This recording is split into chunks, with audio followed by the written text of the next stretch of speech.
শুভ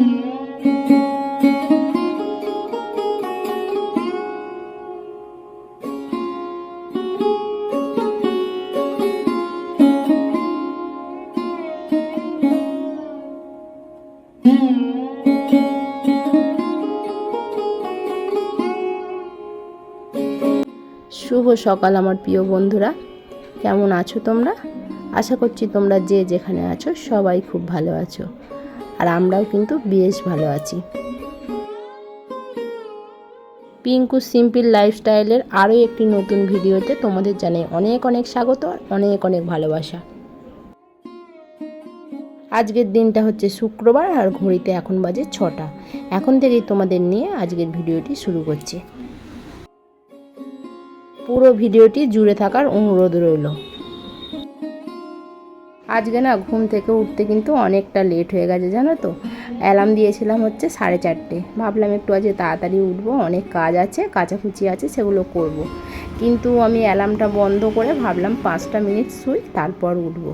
আর তারপরে তো আমি ঘুমিয়ে পড়েছি। একেবারে চোখটা খুলছে পুরো 5:45। এবার 5:45 উঠে রান্না করতে কতটা টাইম লাগে বলো। এবার অনেকটা আজকে লেট হয়ে গেছিলো। ওই জন্য আগে গা কাপড়গুলো ধুয়ে নিয়েছিলাম, দোরঘরগুলো ঝাঁট দিয়ে, তারপর দিদিভাই উঠোনটা ঝাঁট দিয়ে দিয়েছিল। আর তারপর এসে আমি রান্নাঘরটা কিন্তু মুছলাম, গ্যাসগুলো মুছে আর ভাত চাপিয়ে দিয়েছিলাম। আর ভাবলাম আজকে শর্টে কটে ডিমের ঝোল ভাত করব। ডিমের ঝোল করলে একটু শর্টে কটে তাড়াতাড়ি হয়ে যায়, কিন্তু অনেকটা তো লেট হয়ে গেছে, ডাল তরকারি করতে তো অনেকটা টাইম লেগে যাবে। ভাবলাম ডিমের ঝোলই ভাত করব। ওই জন্য আলুগুলো ভেজে আমি প্রেসারে দিয়ে দিলাম, যেহেতু অনেকটা তাড়া আছে, কেন কড়াতে সিদ্ধ করলে কিন্তু অনেকটাই টাইম লেগে যাবে। ওই জন্য প্রেসারে দিয়ে দিলাম সিদ্ধ করতে। আর এদিকে কিন্তু আমি পাস্তাটাও করে নিয়েছি, জানো তো। বিম কড়াই আর গাজর ভেজে নিলাম, নিয়ে পাস্তাটা করে তো সস দিয়ে একটু করে নিচ্ছি, নেড়ে নিয়ে নামিয়ে নেব। একটু তাড়াতাড়ি উঠলে ধীরে সুস্থে কাজটা হয়, আর এই দেরিতে উঠে না এত তাড়াহুড়ো করতে হয়েছে, মানে কথা কি বলবো। আমি তো পাস্তাটা আগে করে নিলাম, করে নিয়ে টিফিনে ভরে দিচ্ছি, তারপর ডিমের ঝোলটা করব। আলুটা যেহেতু সিদ্ধ হয়ে গেছে, এবার ডিমগুলো ভাজবো আর তারপর ঝোলটা করব। ডিমের ঝোল করতে তো আর খুব একটা বেশি টাইম লাগে না। অন্য ডাল তরকারি করতে গেলে অনেক কিছু করতে হয়, দেরিটা হয়ে যায়। যেহেতু ডিমের ঝোল ভাত করব, একটু শর্টে কটেই আজকে হয়ে যাবে।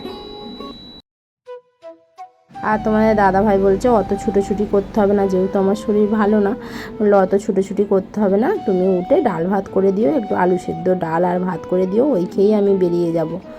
কিন্তু ডাল ভাত আর করলাম না, আর ডিমের ঝোলই ভাত করে নিয়েছিলাম। আর এদিকে দেখো আমি কিন্তু ডিমটাও ভেজে নিচ্ছি। আর ডিমের ঝোল ভাত খেতে আমিও ভালোবাসি, আর সোনার তো হচ্ছে ফেভারিট রান্না, ও তো খুব পছন্দই করে, ওই জন্য ডিমের ঝোল ভাতটাই আমি করলাম। এদিকে দেখো ডিমটা কিন্তু আমি ভেজে নিয়ে একেবারে ঝোলটাও চাপিয়ে দিয়েছিলাম। এবার কিন্তু ডিমগুলো দিয়ে দিচ্ছি। 4টে ডিম ভাজা করেছিলাম, জানো তো। যেহেতু আমি দুপুরেও দুটো ভাত খাবো, ওই জন্য 4টেই করেছিলাম। সকালে খেয়েছিলাম আর দুপুরেও ভাত খেয়েছিলাম। আর ঝোলটা তো আমার হয়েই গেছে, এবার আমি কিন্তু ঢেলে নেব। টিফিনগুলো দেখো আমার কিন্তু ভরা হয়ে গেছে, কিন্তু এখনও কারো ব্যাগে ভরে দেওয়ার টাইম হয়নি। আমি এখনও ঘরে যাওয়ারই টাইম পাইনি, ওই জন্য এখানেই রেখে দিয়েছি। একেবারে ঘরে জলের বোতলগুলো নিয়ে যাব, আর টিফিনগুলোও নিয়ে যাব। এই দেখো ডিমের ঝোলটা কেমন হয়েছে কিন্তু অবশ্যই জানিও। তারপরে দেখো রান্না হয়ে যেতে আমি কিন্তু একটু গরম জল বসিয়ে দিয়েছিলাম হাঁড়ি করে। এই জামাগুলো যেহেতু রেগুলার পরা হয়, জামাগুলো রোজ দিন তো আর কাচা হয় না, ওই জন্য একটু গরম জল দিলাম, দিয়ে জামাগুলো কিন্তু বুড়িয়ে দেবো, একটু ভালো পরিষ্কার হবে আর কি। জলটা কিন্তু খুব গরম ছিল, ওতে কিন্তু আমি আরও ঠান্ডা জল 1 হাঁড়ি মিশিয়েছিলাম, কিন্তু তাতেও কিন্তু জলটা খুব গরম, ওই জন্য বোড়াতেও একটু অসুবিধা হচ্ছিলো। রোজ দিন তো সোনার আর ওর পাপার কাচা হয়, আমারটা তো খুব একটা কাচা হয় না, ওই জন্য আজকে কিন্তু সব কটা নাইটি আমি গরম জলে বুড়িয়ে দিয়েছিলাম।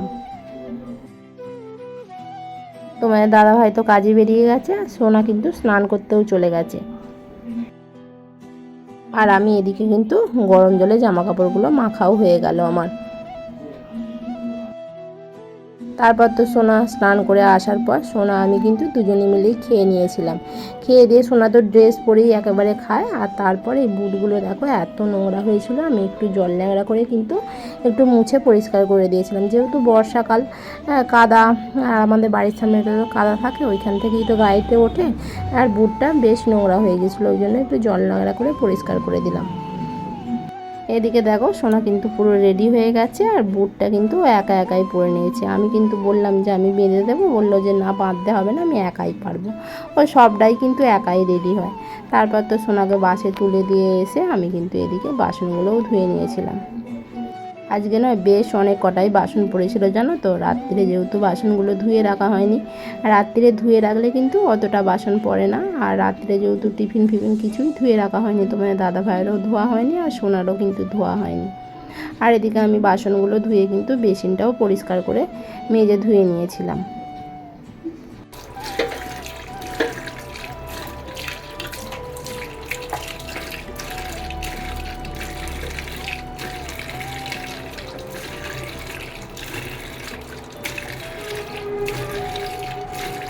তোমরা খালি একবার আকাশের অবস্থাটা দেখো, পুরো অন্ধকার করে আছে, মেঘ করে আছে। আমি কিন্তু তাড়াহুড়ো করে জামা কাপড়গুলো আগে কেচে আমি ছাদে মেলে দিতে এসেছিলাম। বিছানা ফিছানা এখনও কিন্তু কিছুই গোছানো হয়নি। আমি ভাবলাম আগে কেচে দিই, যদি জলটা যেটুকু ঝরে যায় তাহলে নিয়ে গিয়ে ঘরে আমি চালিয়ে দিতে পারবো।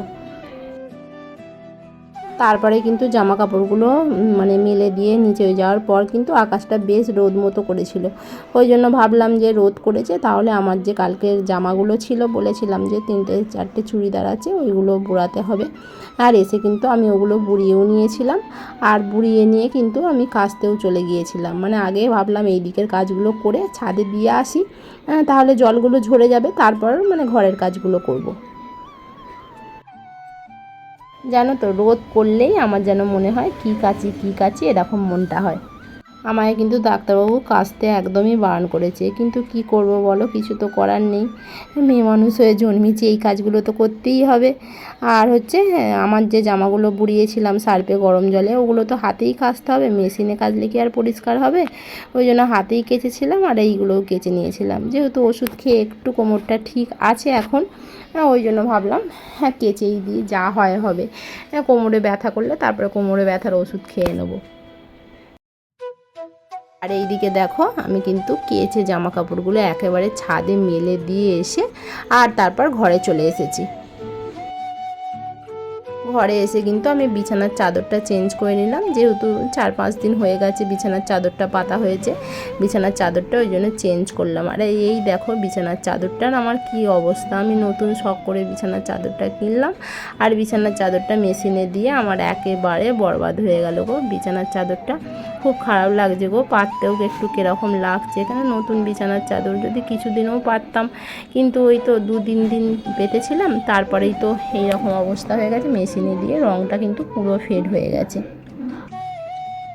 তোমরা ভিডিওতে হয়তো বুঝতে পারছো না বিছানার চাদরের কালারটা, কিন্তু আমি তো বুঝতে পারছি। রঙটা ছিল একটু বেশ ডিপ কালার, আর এখন পুরো মানে হালকা হালকা ফ্যাকাশে ফ্যাকাশে মতো হয়ে গেছে। কি আর করা যাবে, কিছুদিন এখন পাতি, তারপর না হয় সেটাকে পাল্টে ফেলবো। এদিকে দেখো বিছানটাও আমার কিন্তু গুছানো হয়ে গেছে। বিছান গুছিয়ে কিন্তু আমি ঘরদোরগুলোও ঝাঁট দিয়ে নিচ্ছি। কাজ করতে করতে তোমাদের কয়েকটা সুন্দর সুন্দর কমেন্টের উত্তর দিয়ে দিই।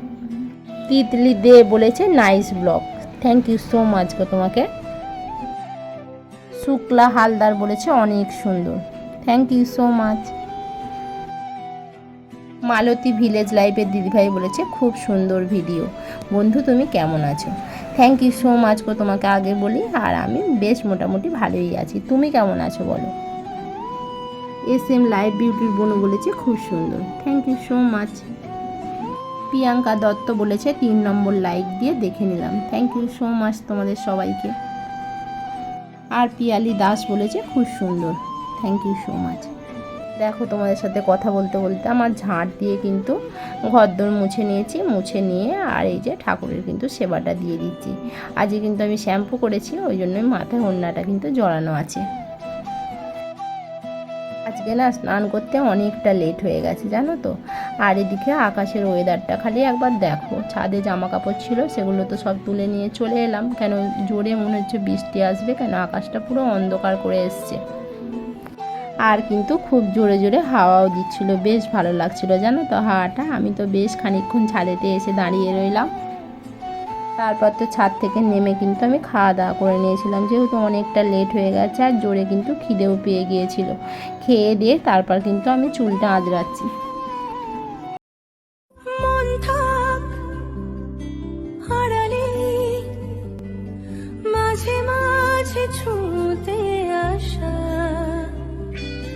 জানি হাত বাড়ালে ধরা দেবে ভালোবাসা, তুমি পথে চেনো, পাশে আছি জেনো, আমাকেও সঙ্গে নিলে থেকে যাব তোমায় আমায় মিলে। তারপর দেখো সোনাকে তো নিতে এসেছি ক্যারেটের এখান থেকে, আর এসেই কিন্তু ও যেদিন যেদিন ক্যারেটে থাকে এই জায়গাতেই ও ঢোকে। এই যে কিছু খাবে বলে এরা দুজনেই ক্যারেটেতে ঢুকবে, এখান থেকে কিছু খেয়ে দিয়ে তারপর ওখানে যাবে, গিয়ে ড্রেস চেঞ্জ করবে। ওকে তো অন্য কিছু নিতে বললাম, ও নিল না, ও কি এটা ডোনাট না কি বলে এইটাই কিন্তু ও নিয়েছিল। জানো তো বন্ধুরা, আজকে কিন্তু ক্যারেটে থেকে তাড়াতাড়ি চলে এসেছি। আজকে যেহেতু বৃষ্টি পড়ছিল আর ওদের ঘরে তো ছাদে আজকে করাচ্ছিল, একবার বৃষ্টি আসতে যাই নিচে নামছে, আবার যাই বৃষ্টি কমে যাচ্ছে আবার ছাদে যাচ্ছে। আজকে তো যাওয়ারও সেরকমভাবে কথা ছিল না, মানে বৃষ্টির ওয়েদারটা দেখেই মেঘলা করেছিল বলে আমি ভাবলাম একবার যাবো না। তারপরে একটু আকাশটা আবার পরিষ্কার করলো বলে গেলাম, তখন 3:45 বাড়ি থেকে বেরোলাম, গিয়ে খালি একটুখানি দাঁড়ালাম, তারপরে তো ওদের গাড়ি এসে গেল। তারপর গাড়ি থেকে নেমে ওই যে দেখলেই তোমরা ওই কেক শপে ঢুকেছিল, মানে ও রোজ দিন মানে যেদিন যেদিন ক্যারেটে থাকে ক্যারেটে থেকে মানে গাড়ি থেকে নেমে ওইখানে যায়, ওই এটা ওটা কিনে খায়। আর আজকে কিনেছিল এই দেখো কি এটা বাবা, এটা কি নাম, ডোনার, কি ডোনার কিনেছিল, এই যে এই দেখো কি ডোনার না কি বলছে, এই যে ডোনাট কিনেছিল। আর খেতে পারে না সবটা জানো তো, আর আমি বললাম প্যাক করে দিতে, তাহলে নিয়ে চলে যাবে, ওই জন্য প্যাক করে নিয়ে চলে এসেছি। এখানে খেয়ে নেবে বাড়িতে, এখন বলছে এখন মুড়ি খাবো না, এখন এটা খাবো। আর আমার তো ওবেলার এই যে পাস্তা ছিল, এখন পাস্তাটাই তাহলে খাই, এখন আর মুড়ি খাবো না, এটাই খাবো। আর ঠায় ঠায় তো বৃষ্টি হয়েই যাচ্ছে, ওখানে তো অনেকক্ষণ স্যার ছুটি দেওয়ার পরেও কিন্তু অনেকক্ষণই বসছিলাম জানো তো, কেন বৃষ্টিটা পড়ছিল বলে। আর আমার রেনকোটও নিয়ে যাওয়া হয়নি, তখন তো সবসময়তে গাড়িতে রেনকোটটা থাকতো জানো তো, যেহেতু সোনাকে নিয়ে স্কুল যেতাম ওই জন্য ডিকির মধ্যেই রেখে দিতাম রেনকোটগুলো। আর এবারে তো স্কুল নিয়ে যায় না বলে আর বার করে আমি খাটের তলায় ভরে দিয়েছি, বক্স খাটের ভেতরে ভরে দিয়েছি, আর বার করা হয়নি। এবার বার করে ভাবছি ডিকির মধ্যেই রেখে দিতে হবে জানো তো, কখন কি বৃষ্টি হয় না হয়। আর এই বর্ষাকালে তো সেই হিসেবে ক্যারেটে করানোও যায় না, কেন বেশিরভাগ দিনই বুধ শুক্রবারটা বৃষ্টিই হয়, আর মাঠে যেহেতু কাদা থাকে হয় না, আর বৃষ্টি পড়লে ছাদেতেও করানো যায় না, ওই জন্য বেশিরভাগ দিন মানে কামাই হয়ে যায়। আজকে ওয়েদারটা দেখে গেলাম, আর ওই রকম তো বৃষ্টি, তারপরে একটুখানি বেরিয়েছিলাম বাজারের দিকে দরকার ছিল বলে, একটুখানি খালি গেছি, গিয়েই এমন বৃষ্টি এসে গেছে, মানে কোথাও যে দাঁড়াবো দাঁড়াতে দাঁড়াতেই ভিজে গেলাম অর্ধেক। তারপর তো সেখানে আর যাওয়া হলো না, আবার ব্যাকে চলে এলাম, যেখানে ক্যারাটে হয় ওখানে বসছিলাম। তারপর অনেকক্ষণ পরে তারপরে এলাম, তখন এসছি 6:40 আগে চলে এসেছি, যেখানে 7টা 5:10 হয়ে যায়, আর একটু তাড়াতাড়ি চলে এসেছি। চলো তাহলে আমরা খেয়ে নিই, শোনা চলে এসো খেয়ে নাও, এটা খেয়ে নাও এটা। আর মুড়ি তুমি খাবে না শোনা, এটা খেয়ে নাও। আর চলো তাহলে বন্ধুরা, আজকে ভিডিওটা তাহলে এখানেই শেষ করছি। যদি ভালো লেগে থাকে অবশ্যই একটু লাইক করো, চ্যানেলটিকে সাবস্ক্রাইব করো। কালকে নিয়ে আসবো আবার নতুন একটি ভিডিও, ততক্ষণে তোমরা ভালো থেকো, সুস্থ থেকো এবং সাবধানে থেকো। বাই।